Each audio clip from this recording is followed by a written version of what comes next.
Es considerada la construcción militar más importante de la época virreinal. Entre sus murallas y torreones se ocultan presencias sobrenaturales que han dado paso a oscuros relatos. Sus visitantes experimentan una energía inusual en sus recintos y los psíquicos dicen entrar en contacto con el más allá.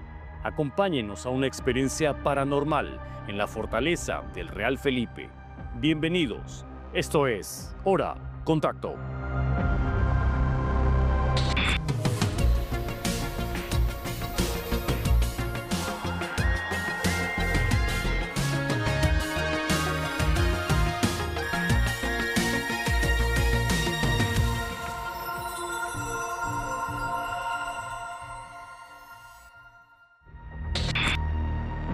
Bienvenidos amigos, este es Hora Contacto, una nueva edición.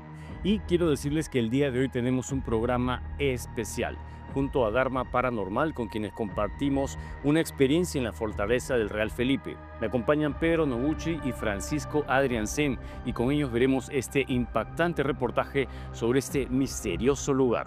Adelante.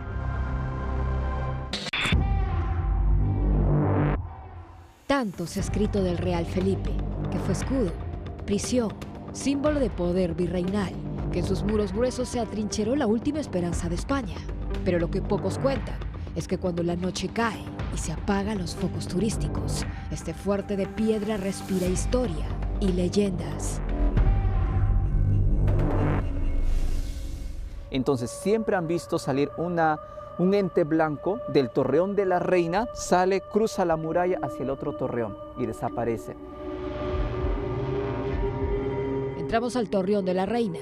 Decidimos ir detrás de ella, de su leyenda, la Dama de Blanco. Sobre su identidad se dice mucho, que fue una dama de sociedad, esposa de un oficial, que fue prisionera de guerra, espía de don José de San Martín y que acabó fusilada por traición. Esta leyenda viene de hace muchísimo. Sí, esto no es algo militares nuevo. Que actualmente cuidan el Real Felipe, exacto. ¿Pueden corroborar eso? Sí, ¿Alguien te ha contado? Sí, perfectamente. Ellos son justamente, por ellos es que se hace famoso esto, porque a quien va a tener la experiencia son los militares. Aquí ellos van a ver esto, porque ellos van a cuidar la fortaleza. Y específicamente, ¿qué dice que ven? Que sale del torreón de la reina una mujer de blanco, una silueta blanca, que camina por allá, y si es que algún soldado lo ve, toda esa muralla, hay una muralla que conecta el torreón de la reina con el rey. Y ella sale de aquí, se desplaza por toda la muralla y entra al otro torreón. Y ahí desaparece. Los soldados que cuidan el Real Felipe son asignados a distintos puntos de la fortaleza en forma de pentágono de 70.000 metros cuadrados. Los vemos moverse como sombras entre la penumbra. Aquí no luchan contra el enemigo, sino contra sus propios miedos. Y se han encontrado varias veces también desmayados, algunas veces desmayados o botando espuma. ¿Entre los militares? Tirado ahí. Uno que la está impresión, solo. Pues, ¿no? Es lo más probable. Ha visto algo y se ha No todos desmayado. Reaccionamos de la misma forma ante y lo más probable es que haya visto, espíritus, energías. Sí. Varias veces se ha escuchado aquí que un soldado, se ha escuchado que, por ejemplo, un soldado está diciendo, ha visto la mujer, la novia, y todos empiezan a murmurar, ¿qué ha pasado? ¿Qué dice? No, el soldado tal ha visto la novia. Descendemos de lo alto del torreón de la reina hacia el calabozo, una celda semicircular reducida, asfixiante, en la que hombres, mujeres y niños eran recluidos sin compasión. Como puede observar, mide 60 centímetros de ancho. Prácticamente cabemos solo una persona. Exacto, una persona promedio por 23 metros de largo. Entonces aquí se llenaba de prisioneros, hasta 80 prisioneros. Imagínese usted, tantas personas aquí aplastados, ellos tenían que vivir como puedan, dormir como puedan, incluso hacer sus necesidades fisiológicas aquí dentro. Esto es la sala de vigilancia, o sea, aquí estaba el guardia. El guardia, estaba aquí el jefe de guardia que observaba a los prisioneros, espiaba a los prisioneros, eso era el objetivo, espiarlos, porque la mayoría que estaba aquí eran patriotas, personas importantes que tenían información valiosa para los españoles, que dicen que también hicieron canibalismo aquí. Es algo muy sorprendente si es que lo decimos. Por ejemplo, hubo una señora que se tomó un selfie y atrás había una persona parada. pero si no era una persona del grupo, porque una persona del grupo tiene ropa, tiene, ¿no?, una casaca. No, era solo una sombra blanca, silueta muy clara de una persona pequeña. En este espacio, en el calabozo. En este y en la casa del gobernador. La Casa del Gobernador forma parte de la exhibición del Museo del Ejército, donde se muestran armamentos militares y monumentos a los líderes de la independencia. Aquí, las historias caminan detrás de uno. Es cuando cobra vida el soldado suicida. Aquí en la casa del gobernador, en el segundo nivel, se encontró un soldado muerto. Esto estamos hablando de los años 90, no es tan lejos, los años 90. Hace unos meses que él justamente era la promoción de este joven, porque él vino, nos dijo, yo conocí al soldado que se suicidó aquí arriba, pero yo pienso, él dice, yo pienso que es la presión de estar aquí en esta fortaleza, de estar solo allá arriba, cuidando sin nadie, podían hasta enloquecer. Pero ahora ya no se va a ver una silueta negra, sino uniformado, o sea que escucha, usted ve que tiene botas los soldados, exacto, no se va a escuchar como un niño corriendo, sino ahora botas, donde arriba. Y justo este soldado se suicidó arriba. Sigue vigilando eternamente el Real Felipe, como si el tiempo se hubiera detenido. Esta fortaleza, construida en el siglo XVIII para defender el puerto de piratas y corsarios, fue testigo de uno de los episodios más oscuros de la historia peruana.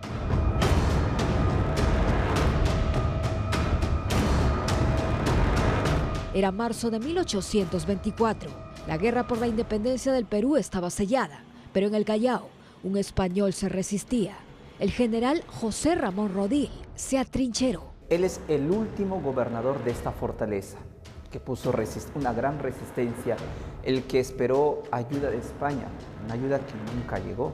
Aquí se refugiaban aristócratas limeños, funcionarios reales, soldados leales al rey, niños, mujeres y religiosos, como el cura Pedro Marieluz, quien fue asesinado por no revelar los secretos de confesión al general Rodil.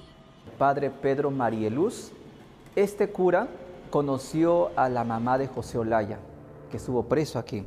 3.000 personas vivieron en el Real Felipe durante casi un año.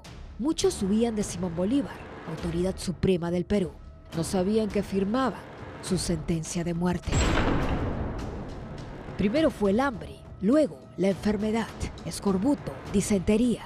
Cuando el alimento se acabó, comían caballos, perros, ratas. Pero Rodil no dejó salir a nadie y cuando al fin firmó la rendición el 19 de enero de 1826, de las 3.000 personas que ingresaron, solo sobrevivieron 2.300. Cuando la noche cae, tras esas murallas, el tiempo parece haberse detenido. El silencio nunca regresó del todo a la fortaleza. Los ecos del pasado resuenan entre los muros, recordándonos que la historia no descansa. Bueno, se han dicho muchas cosas sobre el Real Felipe. Es un lugar enigmático, además de que su antigüedad también tiene mucho que ver con una época en la que acontecían muchos hechos violentos, batallas. Estaba el Perú en una época conflictiva. Bienvenidos amigos, ¿qué nos pueden decir ustedes que han tenido esta experiencia ahí con nuestro equipo de las primeras impresiones que tuvieron desde que llegaron al Real Felipe? Pero, por favor. Sí, gracias por la invitación.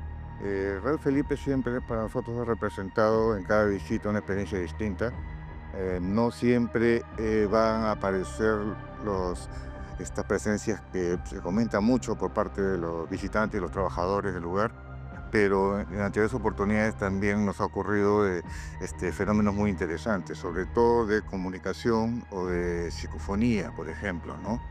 Y es cierto, es una construcción militar la más grande realizada por España en toda América Latina y también en la que mejor estado se encuentra. Sin embargo, desde la fecha de su construcción, aproximadamente en 1747, hacia adelante, porque tomaron algunas décadas terminarlo, el país, digamos que estuvo en unas situaciones de convulsión, tanto social como también de batallas por el tema de los piratas. Se construyó justamente este recinto, el tema de la independencia también, que fue sitiado, ¿no? Entonces, todas esas situaciones violentas es lo que se cree que se han quedado todavía enclaustradas en estos... Impregnadas. Impregnadas, es la palabra, y que hasta ahora se siguen manifestando. ¿Cuál es tu impresión, Francisco, respecto a eso? Los muros, un recinto tan amplio como este, ¿se puede impregnar de la vibración de los acontecimientos que han habido ahí, ya sean violentos, ya sean de algún otro tipo? Correcto, de todo tipo, creería yo, porque este tipo de fenómenos también los hemos llegado a percibir en otros lugares, llámese un teatro, un cine, ¿no? Entonces, aparentemente la materia se impregnaría, como bien lo acaban de decir ustedes, de las emociones propias de los actos intensos, ¿no? Puede ser violencia, puede ser alegría, el requisito tendría que ser eso, ¿no? Que sea intenso y vaya, mayor grupo de personas, creo que es más fácil que se impregne un lugar. ¿Alguna experiencia que te haya dicho, wow, esto sí ya es grueso, no lo podemos explicar y está registrado de alguna forma? Sí, es algo que nos ocurrió con Dharma, una de las primeras salidas en las que yo participé, que fue en el Camposanto de Yungay. ¿Cuál? En el Camposanto de Yungay. Allá, en Huaraz. Sí, cerca de Huaraz. Cerca de Huaraz, al norte de Lima. Ahí pues sucedieron muchas cosas que me dieron a entender de que efectivamente hay algo más, hay algo paralelo, ¿no? Por ejemplo, una de ellas es que nosotros hemos dejado los vehículos en los que fuimos fuera del Camposanto, netamente, ¿no? Cerca a esta especie de loma donde estaba el antiguo cementerio. Yeah. Cuando volvimos a ellos, luego de la investigación y que pasaran otras cosas, encontramos algunas huellas en los vehículos que nosotros no habíamos dejado. Pero lo curioso de estas huellas no era que, como el típico auto que está sucio, ¿no? Que uno pone la mano y con la mano limpia y deja una huella. Era al revés. Era como que estas huellas eran de barro que estaba seco en el auto. Y eso no estaba ahí. Qué interesante. Por ejemplo. Y inmediatamente después de eso también se nos activaron las radios que estaban en los vehículos al mismo tiempo. ¿Al mismo tiempo? Al mismo tiempo. Y no había nadie dentro de los vehículos. Entonces, ¿cómo explicamos eso? ¿Cómo lo explican? Sí, obviamente nosotros, los periodistas, tenemos que preguntar, ¿cómo puede haberse producido algo así? Claro, cualquiera pensaría de que en nuestra ausencia, cuando dejamos los vehículos, puede haber pasado un travieso. Poco probable porque ahí no hay nadie en la madrugada. Claro, ¿no? Y haya empezado a ensuciar el auto, ¿no? Y el cementerio Yungay, para nuestro público, es donde hubo, pues, donde quedaron de centenares de personas enterradas con el aluvión. Un fragmento importante del Huascarán, ¿no? Se desprendió, creó todo, pues, un deslizamiento tremendo que cayó en pocos instantes sobre la ciudad de Yungay. Provocaron una desaparición de más de 25.000 personas, se calcula, ¿no? 25.000. Entonces estamos hablando de la catástrofe. Fue terrible. Año 1970, justo 70, ¿no? 61 de mayo fue, hace poco se Justo, claro, hace 55 años, seguramente. Qué bárbaro. La verdad que está muy interesante. Vamos a volver para compartir con ustedes el inexplicable encuentro que tuvo un acompañante de nuestro equipo periodístico en los recintos de la fortaleza del Real Felipe. Esto es Hora Contacto. Volvemos.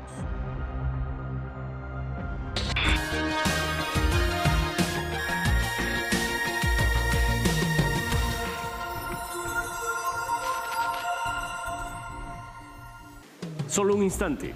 Si este misterio ha despertado tu curiosidad, suscríbete al canal de TV Perú Noticias, comparte este episodio, deja tu comentario, porque cada mirada hacia lo desconocido nos acerca a una nueva verdad.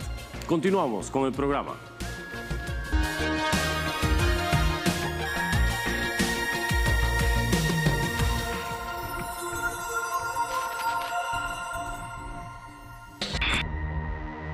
Nuestro equipo periodístico estuvo acompañado no solo por Dharma Paranormal, sino por una persona con una sensibilidad especial y quien vivió encuentros inexplicables mientras recorríamos la fortaleza del Real Felipe.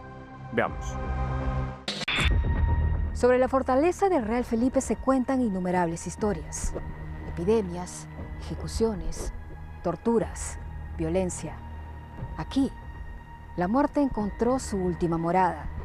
Aún hoy, tras sus muros, parece escucharse antiguos horrores. Sufrimiento, me hace escuchar lloros, gritos. ¿Puedes intentar decirme tu nombre?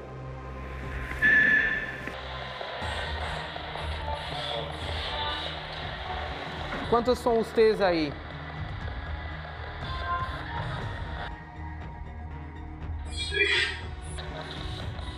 Ok, perfecto, gracias. Ahorita estoy con la presión baja, mira. Sí, está helada. Pues tú, Carlosito. Ingresamos a la fortaleza del Real Felipe, en fila, en silencio, sin mirar atrás. La fortaleza militar del siglo XVIII no solo resistió a los piratas y corsarios, también encerró a insurgentes, desertores y enemigos políticos en condiciones inhumanas.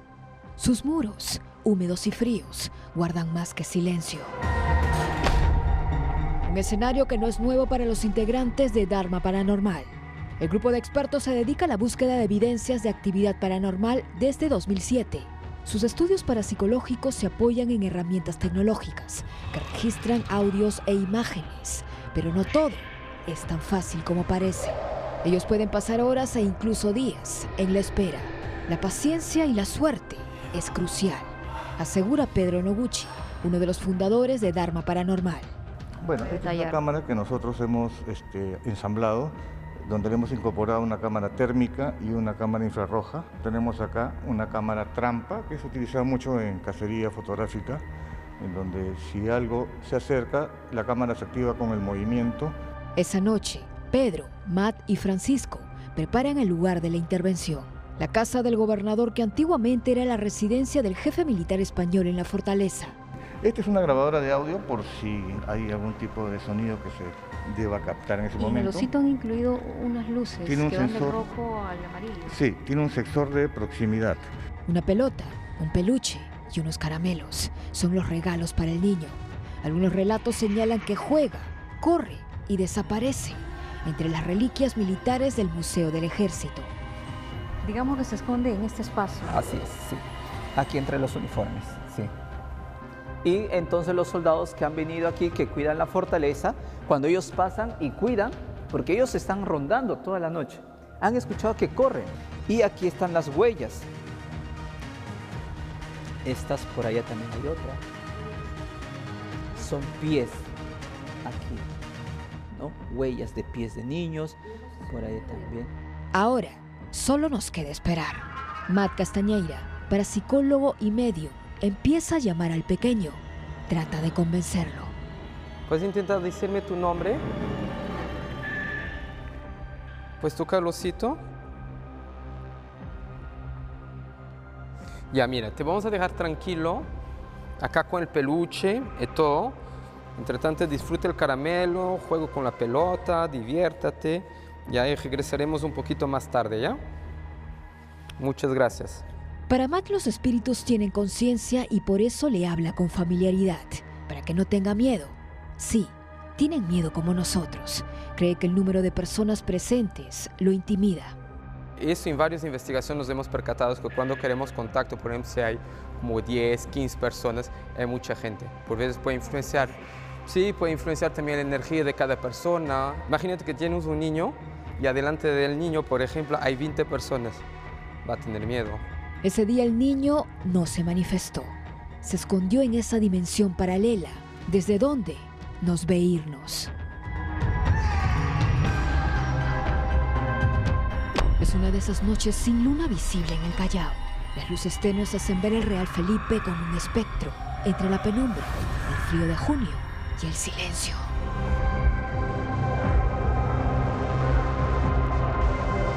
Las sombras de los vigías del ejército se deslizan como los antiguos centinelas, que hace siglos vigilaban el mar amenazado por piratas. Ingresamos al Torreón de la Reina, un antiguo baluarte laberíntico que servía para guardar municiones. Descendemos al calabozo, una celda semicircular en la que solo cabe una persona de pie. De este lugar muchos salieron muertos y otros se quedaron aquí para siempre. ¿Luz? ¿Quieres luz? Sé que ustedes están sufriendo mucho. ¿Quieren irse? Sí. Descendemos aún más, bajamos escaleras, pasadizos laberínticos, ventanas con barrotes, cruzamos puertas para descubrir secretos que nunca salieron de estas paredes hasta ahora. Esta sala acústica del Torreón de la Reina, según la historia, más que una prisión, fue una tumba, en condiciones infrahumanas, sin luz, ventilación ni comida. Los gritos agonizantes solo encontraron respuestas en el eco de las paredes. Me hacen escuchar lloros, gritos. ¿Cuántos son ustedes ahí?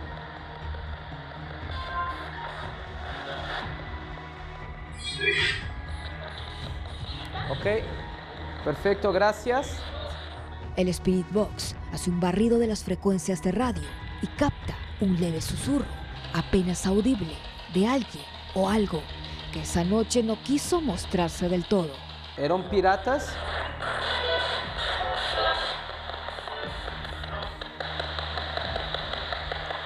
Es cuando uno de los miembros del grupo expresa malestar físico.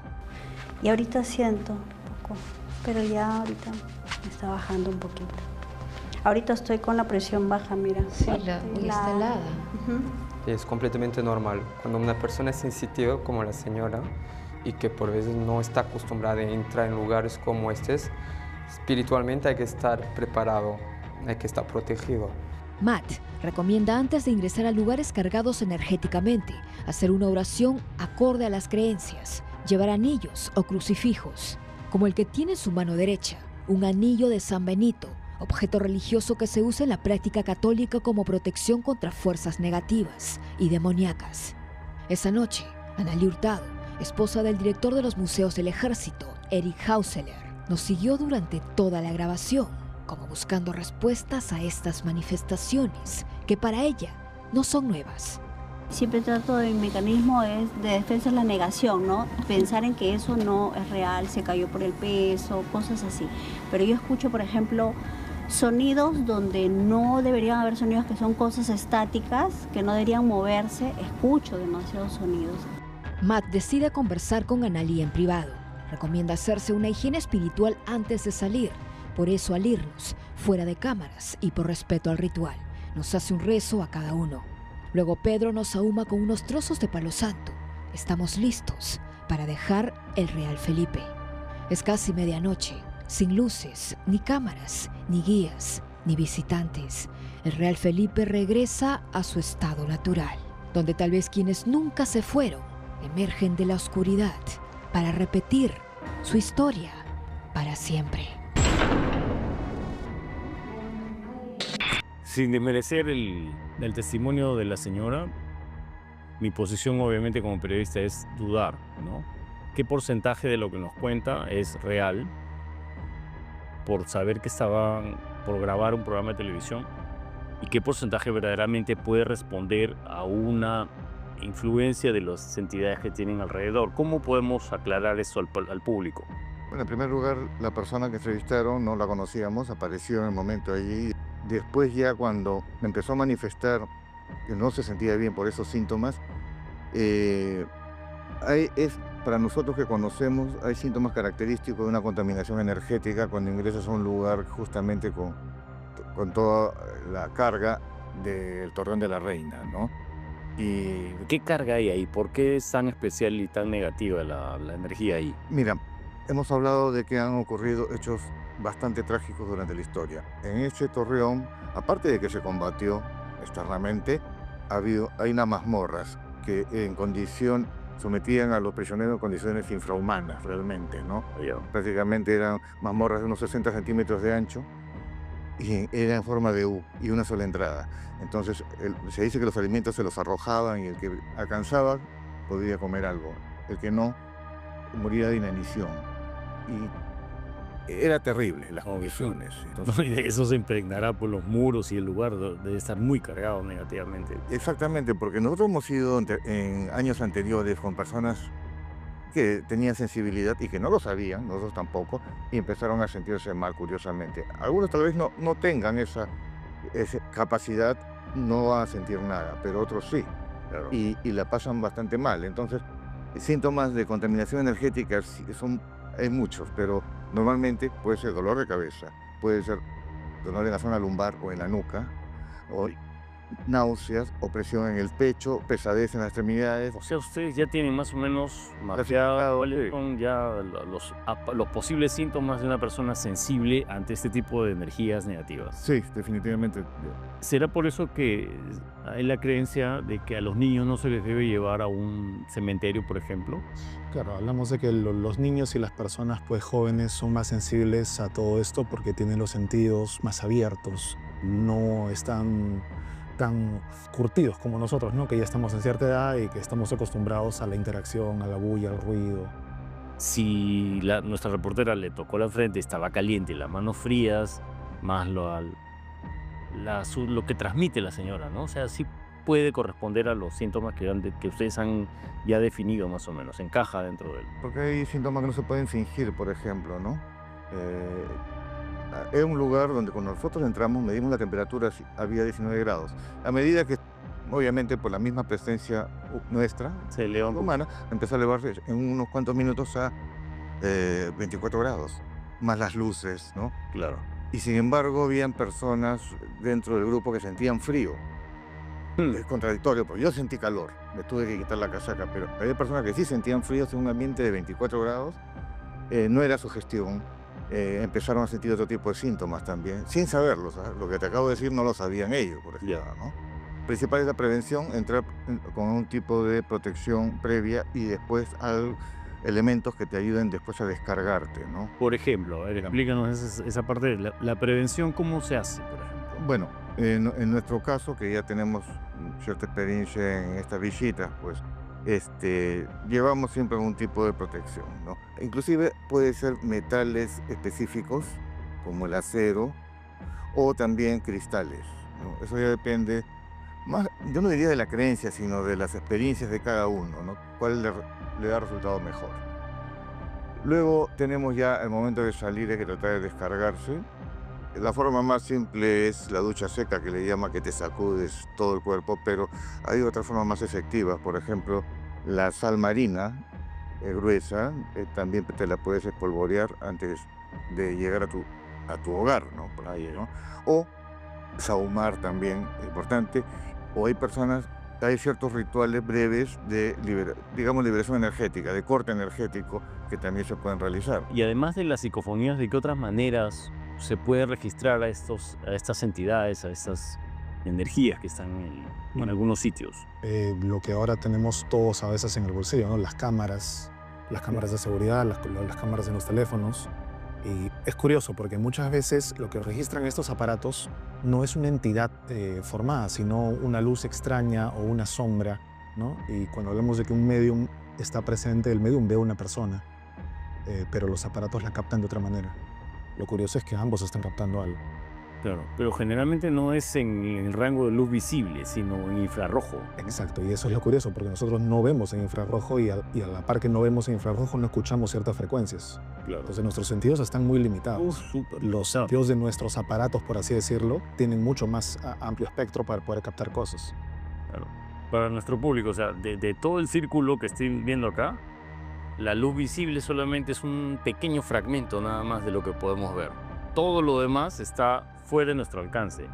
Los rayos gamma, los rayos beta, el infrarrojo, ¿no? Sí, existen cámaras, le llaman de espectro completo, que te pueden captar adicionalmente el infrarrojo, también el rango ultravioleta, ¿no? Ya. Y precisamente con una de esas cámaras logramos captar en la Oploteca, que viene a ser el almacén o el depósito de armas de Raúl Felipe, una extraña formación, que en ese momento nadie la vio, pero en la fotografía apareció algo que parece ser un torso de una persona materializándose, ¿no? O sea, el proceso poco a poco iba apareciendo. Pero era una foto, fijo, ¿no? Entonces es bastante extraño porque no se trata de algo, de alguien que pasó por ahí y fue una toma movida, ¿no? Incluso no tiene piernas, como que se mostró parcialmente. Entonces, este tipo de cámaras se utilizan ya en otros lugares y han captado cosas muy interesantes que en ese momento nadie vio. Y justo aquí vamos a hacer una pequeña pausa porque existen otras leyendas que perduran entre las murallas de esta enigmática construcción militar,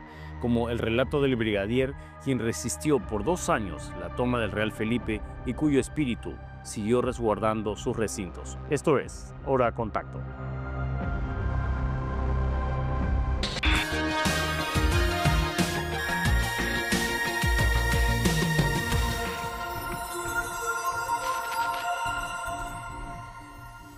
querida comunidad de Hora Contacto. Este es el momento ideal para que te unas a esta travesía por lo inexplicable.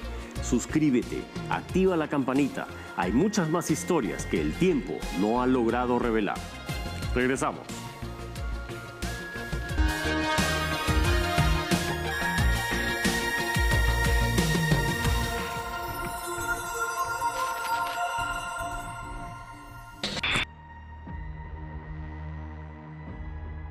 Gracias por seguir ahí en Hora Contacto.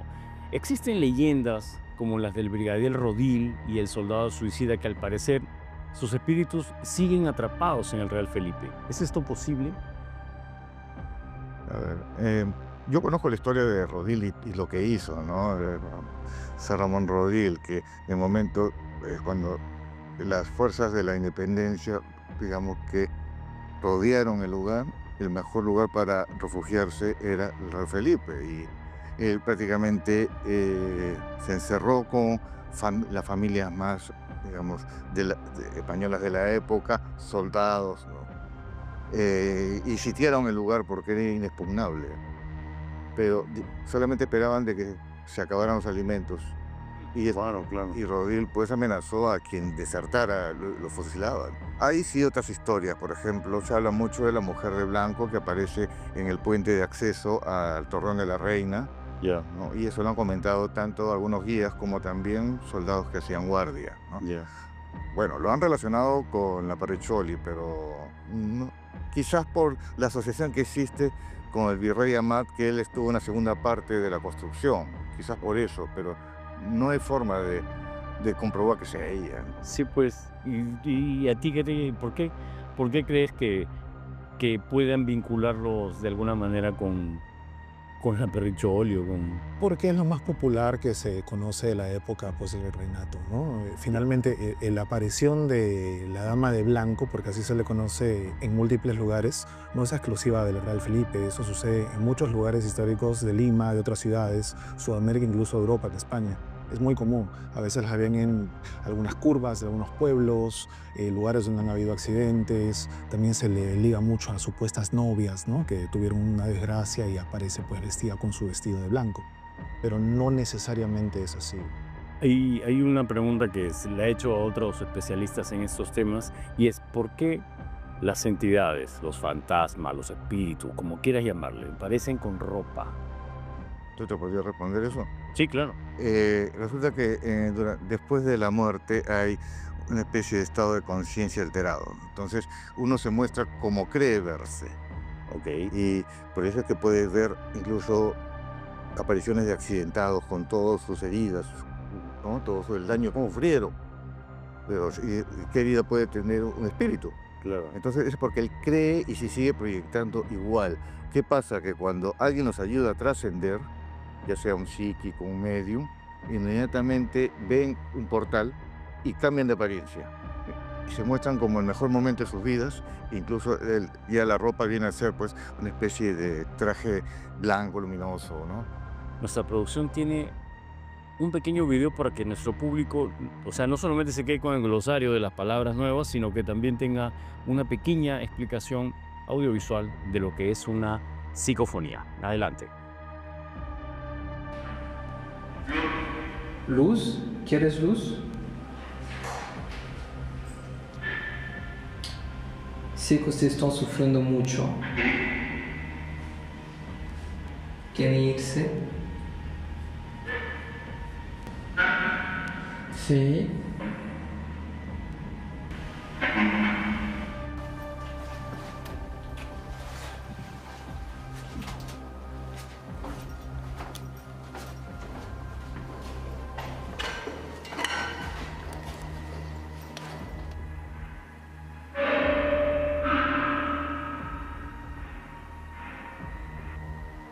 ¿Quieren comida?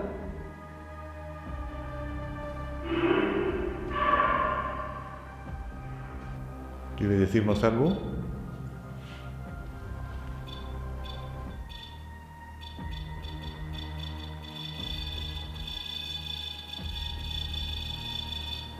¿Hay niños aquí? ¿Cuántos años tienes? Niño, ¿estás solo?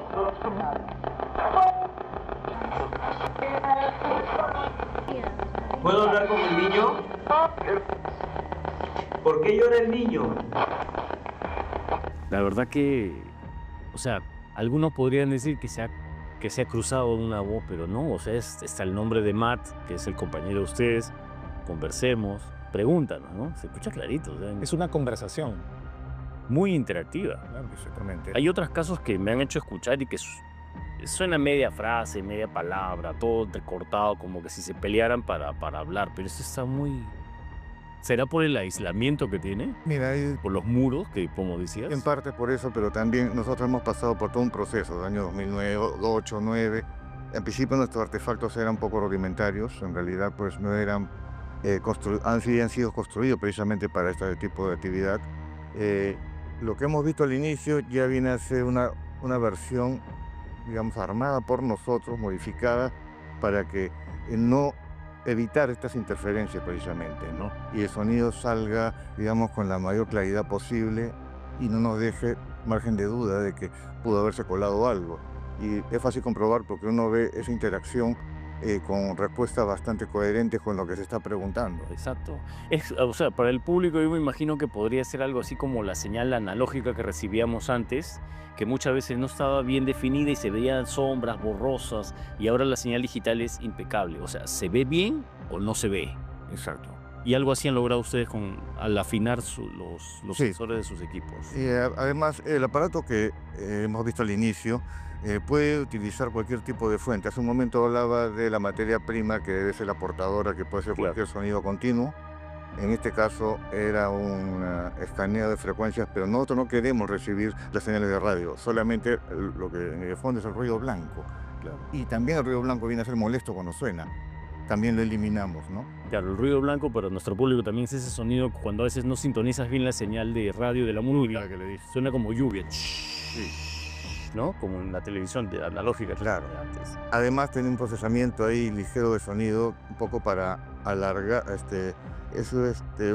el sonido del efecto del eco es para ayuda a ralentizar un poco la voz, para poder entenderla, porque a veces pueden expresar en forma tan rápida que en ese momento no la puedes captar y tendrías que después procesar el audio, ponerle una velocidad más lenta para recién ahí de interpretarla. En cambio aquí es en se tiempo pierde real. tiempo, claro, ahí tienes interacción. ¿Y por qué se quedarían tantos años? Ya faltan, ¿qué? 15 años, 20 años para que sean ya 400 años de la construcción del Real Felipe. Claro, son 400 años para nosotros, Sí. pero al parecer, como Pedro lo mencionaba, ¿no? Existe un estado alterado de conciencia tras el momento que una persona desencarna y el tiempo no parece transcurrir de forma equitativa para ellos. Y el espacio también debe ser algo flexible para ellos. ¿Por qué se quedan ahí? Sí. Mi pregunta es esa, ¿por qué se quedan ahí, dentro de ese habitáculo, de eso, dentro de esa área, ¿no? Así como hay estados de conciencia distintos, al parecer hay planos distintos entre cada uno de ellos, porque no significa de que en un lugar donde hay distintos tipos de apariciones, entre ellos se puedan ver. Ah, mira. Pueden estar como en diferentes frecuencias y simplemente no interactúan entre ellas. Como que estemos acá los tres y no nos veamos, solamente interactuamos con determinada parte de la realidad de ese momento. Más o menos así sería. Wow. ¿Y qué otros lugares de Lima que ustedes hayan mapeado que tienen este tipo de cargas tan... A mí me dijeron que el cerro donde está el Morro Solar, por ejemplo, o en San Juan de Miraflores, en esta zona también donde ha habido pues el combate, ¿no? La batalla de Sí, San todas Juan de Miraflores. estas zonas ubicadas donde estuvo en primer lugar la primera línea de defensa de Lima, desde Morro Solar, ¿no? Chorrillos, San Juan de Miraflores, en donde se produjeron las batallas más cruentas, es donde ocurren la mayor cantidad de fenómenos hasta la actualidad. Nosotros sí hemos tenido situaciones interesantes para tratar de captar algo, por ejemplo, en el Morro Solar, donde allí estaba ubicada la batería de defensa peruana Mártir José Olaya. Batería de defensa vino a ser un emplazamiento de cañones de diferentes calibres y cuando estuvimos en el lugar, obviamente ya está irreconocible, es difícil identificarlo, pero estuvimos en ese lugar. Tuvimos cierta comunicación con uno de nuestros aparatos. Y aparte de que se identificaron, les dijeron de qué país eran, Ah, no eran solo peruanos. No. Habían Al chilenos. principio la palabra era peruanos, después dijeron españoles, como que nos respondió alguien que vino después. Bueno, para salir de dudas, ¿no? Que puede ser una casualidad, una interferencia de tantas antenas que pueden haber, ¿no? ¿Cómo se llama esta batería? Le pregunté. Y dijeron Rothman. Rothman, pues sí, digo, si se llama José Olaya, ¿no? Pero después caímos en cuenta de que en este emplazamiento de cañones habían principalmente de tres tipos: Whitworth, Parrott y Rothman. El fabricante de la... Era el tipo de cañón que había ahí. Yo pregunté por la batería, entonces ya no es tanto una coincidencia, ¿no? Claro, esos datos son interesantes, por ejemplo, ¿no? O sea, para vincularlos con un hecho real y concreto. Si fuera una transmisión de radio, ¿quién va a estar hablando de batería Rothman? Pues claro, no... Es una buena manera de discriminarlo. Sí. De discriminarlo. ¿Y en qué otros lugares han sentido ese tipo de presencias con intensidad? En Lima, al menos, o en otros lugares que recuerdes. Centro histórico, los distritos antiguos, Cercado. La misma quinta. La misma Quinta Jeren también. Quinta Jeren también. ¿Eso está en los Barrios Altos? Sí, en Barrios Altos, sí. Los Barrios Altos. ¿Qué pasó ahí, por ejemplo? Ese fue un lugar de mucha historia concentrada, ¿no? Tenemos el tema de Fakir Tsutani, el que se quitó la vida ahí, si no me equivoco. Personajes célebres de su época. Cometió un ritual japonés de autoeliminación.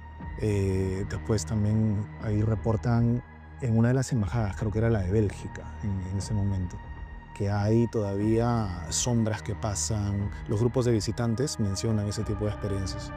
Pero siempre acompañarse de profesionales, de gente que tenga experiencia en esto, ¿no? Mira, nosotros tenemos un canal en YouTube llamado Paradigma Cero, donde cada semana tratamos estos temas y tratamos de compartir también todos estos consejos, ¿no?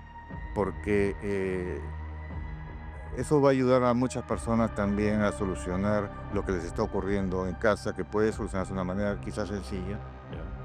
Pero existen otros hechos inexplicables que ocurren mientras los visitantes recurren a la fortaleza del Real Felipe. En las fotografías registradas en sus calabozos, pasadizos y torreones, quedan perennizados hechos inexplicables. Vamos a volver con estos registros. Esto es Hora Contacto.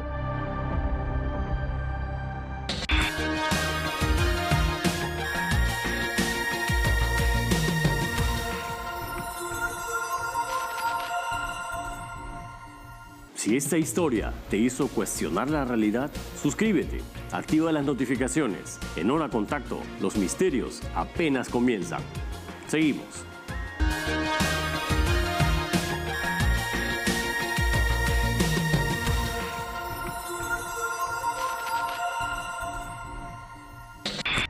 El guía Davis Ayala nos acompañó durante el recorrido nocturno en la fortaleza del Real Felipe y nos comentó que en las fotografías registradas por sus visitantes quedan perennizados hechos inexplicables, como estos, por ejemplo. ¿Es esto posible? Vamos a verlos. Francisco, ¿tú qué ves? Sí, parece una persona que se acerca o se aleja, una silueta. Que supuestamente no estaba ahí, pues, ¿no? Se supone, ¿no? Porque si no, no lo hubiesen prosignado. Y ahí en este pasadizo, mira, ahí se ve una silueta un poco más... Este es en la casa del gobernador. Sí. Se ve algo medio luminoso, ¿no? Pero... Sí, extraño. No te podría asegurar porque a veces requieren de ciertos filtros en los editores de imágenes para poder resaltar, a ver, no vaya a ser también... Para verlo con más nitidez. Yo tengo la foto, o sea, mi hermano estaba en Cajamarca en una zona apartada, estaba con sus dos hijos, eran pequeños, 5 y 7 años por ahí más o menos.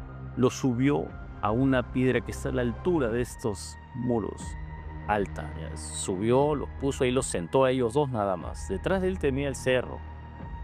Y cuando no reveló la foto, es una foto digital. Cuando se ve la foto, en medio de los dos hay una cara de una habitante que parece selvática. Muy nítida su rostro selvático, solo se ve la cara. Pero cómo se puso detrás de ellos, y detrás de ellos estaba solamente ahí el cerro y no había nada, ni escaleras, ni nadie pasa por ahí. Me imagino que algo así es lo que se ve en las imágenes. Claro, hablábamos hace unos minutos de que los aparatos captan cosas que nuestro ojo no puede ver. A lo mejor esa entidad, vamos a llamarlo así, siempre estuvo ahí.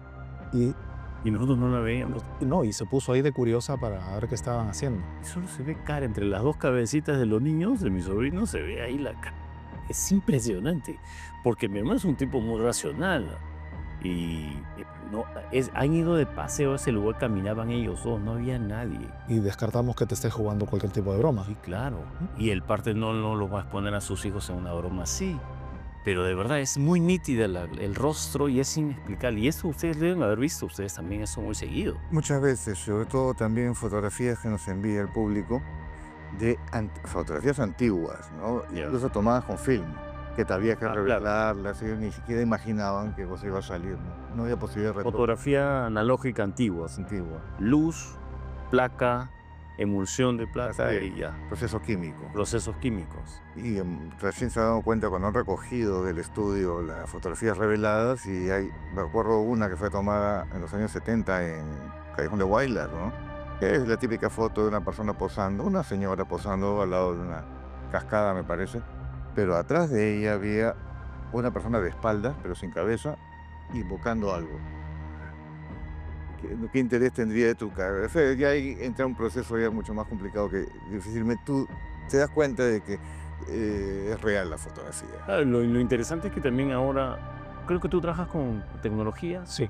Hay software en la red disponible para que uno pueda meter sus fotografías y hacen como una pericia forense de fotografía. Se puede descartar si se le ha agregado elementos, si los píxeles corresponden iguales a los del elemento que aparentemente ha sido grabado, incluido, insertado. Hay maneras de descartar los fraudes. Ustedes trabajan a veces con esas cosas, sí, esos software, con esos equipos. En la metadata del archivo queda cualquier tipo de edición que uno puede realizarle a la imagen o al video. Por eso es importante siempre que cuando recibimos este tipo de material, tener el archivo original. El original. Ahora con la cantidad de cámaras que hay por todas partes, muchas captan en infrarrojo, pues no está captando, la gente está captando mucho. Nos hemos vuelto una sociedad totalmente digitalizada, audiovisual. Todo es celulares, cámaras por aquí, por allá, ¿no? Entonces, por eso es que ahora se aparecen más de estos fenómenos, ¿crees tú? No es que se aparezcan más, es que ahora nos damos cuenta de que están ahí, ¿no? Y yo invitaría a toda la gente que tiene cámaras de seguridad en su casa a que revisen las grabaciones nocturnas dentro de los ambientes que tienen. Puede ser que se sorprendan. Sí, ¿no? Sí. ¿Y en el Real Felipe no hay cámaras? Tengo entendido que interiormente no hay dentro de los recintos, ¿no? De estéreo será, pero ahí podrían captar muchísimas cosas. Por supuesto, dejar permanentemente cámaras en estos lugares donde hay mayor actividad definitivamente pueden captar algo, ¿no? ¿Y se puede hacer algún tipo de exorcismo en ese lugar? ¿Se puede, de alguna manera? En tu experiencia, ¿has también practicado este tipo de...? He presenciado. ¿Has presenciado exorcismo? Sí, liberaciones, mejor dicho, porque... Liberaciones. Porque no es... Lo que pasa es que exorcismo es algo más exclusivo, el ritual católico, religioso. Las liberaciones, digamos que es más apropiado para cualquier otro tipo de religión o creencia, ¿no? ¿Y se están haciendo actualmente todavía esas prácticas de liberaciones y esto? Por supuesto. Tal es así de... ¿Quiénes requieren de eso, por ejemplo? Lo que pasa es que, a ver, solamente hablando de la Iglesia Católica, ya hace algunos años atrás el Vaticano ha abierto, digamos, cursos de exorcismo para laicos, ¿no? Exorcismo para laicos, del Vaticano. Del mismo Vaticano.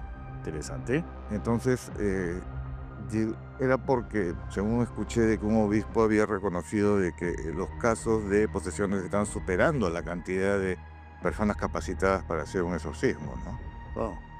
Y eso estamos hablando de una sola visión. Imagínate también el resto del mundo que tienen otras creencias también, claro, sucede, ¿no? Entonces, estos son conocimientos pues que no se deben perder, se deben transmitir, ¿no? ¿Y quiénes les piden a ustedes estas liberaciones? Gente que tenga algún tipo de fenomenología en su hogar, por ejemplo, o en su negocio. Hay negocios, por ejemplo, que les afecta. Claro, es que estamos hablando que, tomemos Lima, por ejemplo, una ciudad con tanto tiempo de historia y tantos acontecimientos.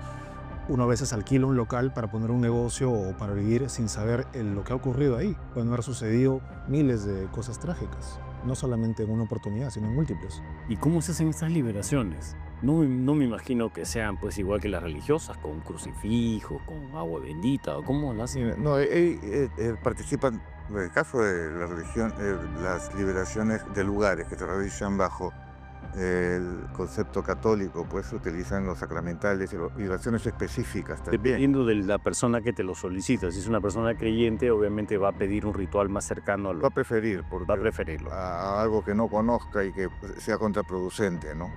Puede suceder también. ¿Y qué acompaña ese ritual? Si no están religiosos con lo mismo como se ve en la televisión, digamos, o en las películas, ¿cómo hacen estas liberaciones ustedes? Bueno, no, es más que nada esto se dedica nuestro compañero Matt, que él es especialista, porque conoce cuál es el procedimiento. Pero cuéntanos, tú que has asistido. Son oraciones, ¿no? Oraciones. Puede ser en latín, ¿no? O en francés incluso la realiza.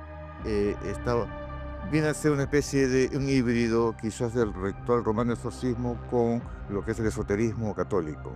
Entonces él tiene un propio método que le permite justamente expulsar, cuando sea el caso, ciertas energías o entidades de un lugar. Hay que entender que pueden ser personas que hayan vivido antes en el lugar y que desean quedarse. Entonces, si no van a molestar, no van a causar ningún prejuicio, pues no hay ningún problema, ¿no? Y otros que ni siquiera saben que han muerto. Entonces, estos rituales o estas oraciones le van a permitir, primero, romper ese estado de conciencia que los tenía atrapados y después entender que ya no les toca estar ahí. Ellos ya deciden ahí si van a pasar al otro lugar, ¿no? Interesante. ¿Tú has visto alguno de estos rituales de liberación? Sí, como Pedro lo acaba de escribir, se trata básicamente de establecer una conexión con la entidad o lo que sea que esté, falta otra palabra, penando en el lugar y convencerlo de que se retire, de que avance o en todo caso ya expulsarlo. O sea, finalmente se trata de eso, de establecer conexión y romper ese ciclo en el cual esa entidad está atrapada. ¿Y cuál es el síntoma del éxito que han tenido en esa intervención?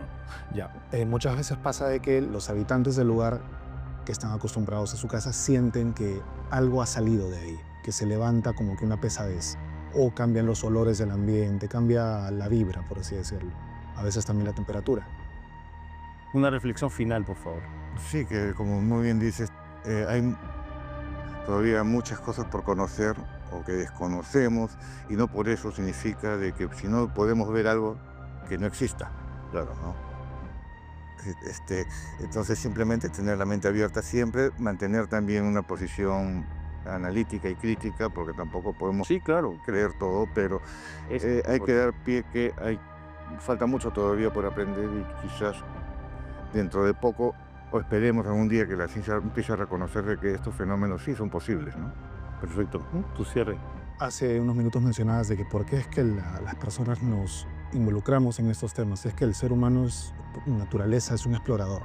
Entonces siempre hay que tratar de intentar cuestionar estas cosas, explorarlas y, como bien dice Pedro, no quedarnos con una única explicación. Siempre hay que ir confrontando teorías, confrontando evidencias, porque es la única forma en la que quizá podamos entender un poco más de qué es lo que hay más allá de la vida, que creo que es el gran misterio de todas las culturas, pueblos, países, personas. Todos tenemos esa gran interrogante. Es un gran misterio la vida y es un gran misterio lo que ocurre después de la vida también. Estamos encerrados en el medio, como en un paréntesis. Yo quiero agradecerles una vez más a ustedes, a sus comentarios en la página de YouTube, por ejemplo, en las redes sociales de TV Perú, porque Hora Contacto se está convirtiendo en un referente. Hay muchas personas que están volteando y se dan cuenta de que en la señal pública tienen temas con apoyo de científicos, con apoyo de expertos, de antropólogos y especialistas que nos ayudan a dar respuestas y una mirada distinta que no se acostumbraba en la televisión de señal abierta. Esto fue Hora Contacto. Gracias por estar ahí. Hasta la próxima.